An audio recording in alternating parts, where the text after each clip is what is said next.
Oh, Qatar Airways, I've missed you. I'm actually jumping ahead a little bit in time here, because this is on my return from Dubai, and at this point I've already flown 3 segments on Qatar, my first time back flying with them since the pandemic began. They were mostly great, but with some negatives, and I'll get into all the details over the course of a few videos. But this here is the most special flight, one that I went out of my way to take, and so I'm putting it out first. Today we're flying from Doha to Oslo on the 787-9, which many of you will already know features the newest business class seat that Qatar Airways offers. They've put this seat in because the famous QSuite, found on some 777s and A350s, doesn't fit in the Dreamliner. So they had to come up with something different. It's a suite in that it has a closing door, but otherwise it's a lot more like your typical reverse herringbone seat found on many airlines. We can state right at the top here that this is a fantastic seat and a great way to fly. But is it a worthy counterpart to the QSuite? Is it as special? Stay tuned for the verdict. Am I the only one that can't resist ordering 2 pre-departure drinks at once on Qatar Airways? I love their special lemon mint drink, but I also like to kick things off with a glass of champagne. On most Qatar flights, I've usually preferred the rosé to the standard champagne option. It's nice that they have both. This was a 2006 Joseph Perrier Brut Rosé.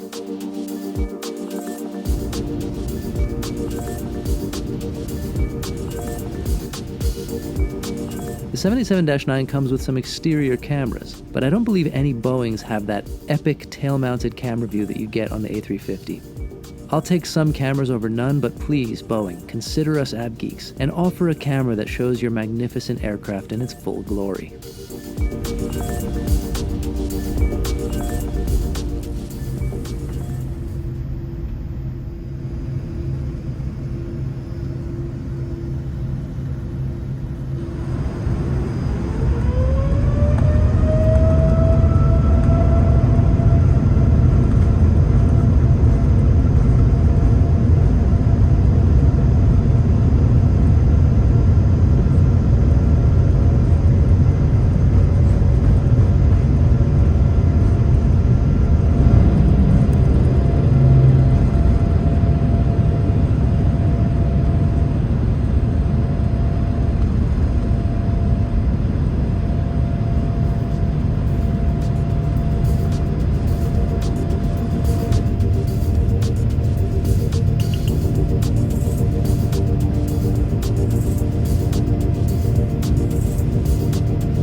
As I mentioned, this seat is a nice place to be. Here we've got a pretty lamp that casts a cozy, warm light. I love this.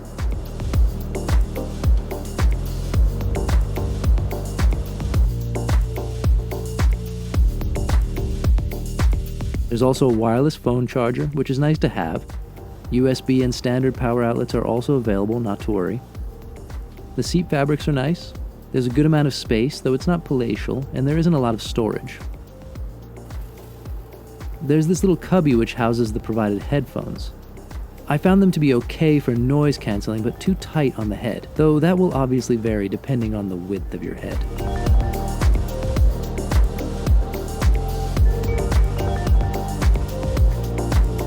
And it's a very pretty cabin with a lot of high quality finishes and nice textures. Provided you like purple. I find it works well.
The entertainment system seems to be just fine.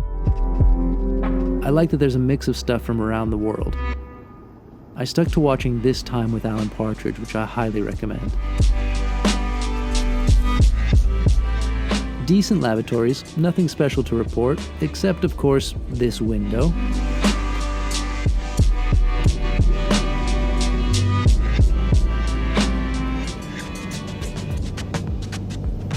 The menu on this flight had a few more items on it than the rather bare menu I had on the flight down to Doha from Stockholm. Qatar Airways lets you order whatever you want at any time, and I love that. But despite a fairly empty cabin, or maybe because of it, they hadn't catered much of any one thing and tended to run out of things. I think this is a definite change since the pandemic began, with pared down menus and less of everything being loaded on board. At least I had that sense. However, you can still get the Arabic meze, and it is still really good. I think I ordered wrong going for the vegetarian green curry as a main. It wasn't great. Another pandemic victim, one of my favorite things on Qatar Airways that really distinguished them in the past, the choice of hot or cold towel. Now it's just a wipe in a packet, though I hear these are now back on the longer haul flights.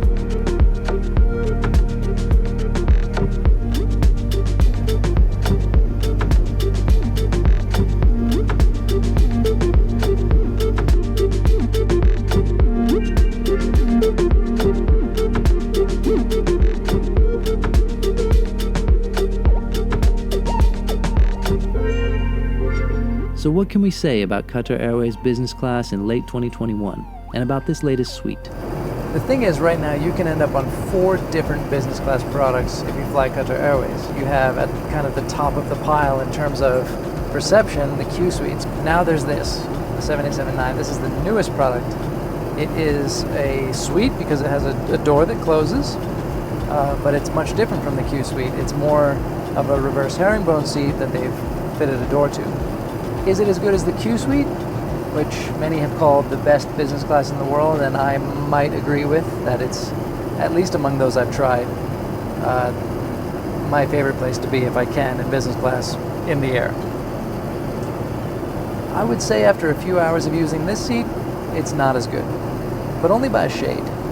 This seat is fantastic, but Qatar Airways has set a high bar for itself, and has some nice lens flare happening as we make a turn right now. Look at that. My initial impression is that it is less special than the QSuite. It doesn't have that same halo, that same feeling of something really different. I would never say no to this seat. And yet, the QSuite is really something special, and this doesn't quite match it, I would say. On many airlines, this product would be absolutely phenomenal. But coming off of QSuites, I noticed the differences. But it's interesting to look at the differences and compare them and use that as a way to understand, what works in business class. What is it that makes business class feel that little bit more special? I'm going to put it in lie flat mode now. And I'm actually pretty tired because I woke up at 2:30 in the morning today to get to the airport in Dubai. So, maybe let's see if I can get any sleep.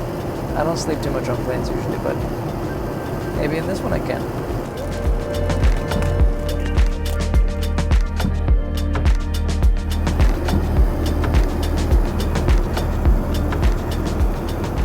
Initial impression is this is going to be very comfortable. It's not uneven and awkward. The seat lies nicely flat, smooth surface, and the pillow is nice. Let's see how we go. I'll report back.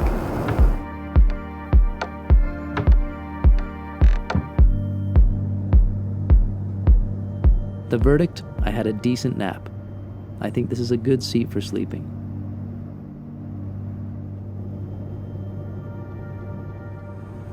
Another thing I love, and that I really associate with Qatar Airways at this point, is the saffron and cardamom karak chai. Both are delicious, and a nice thing to have before landing.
In Oslo, for Flight Radar 24, I'm Gabriel Lee.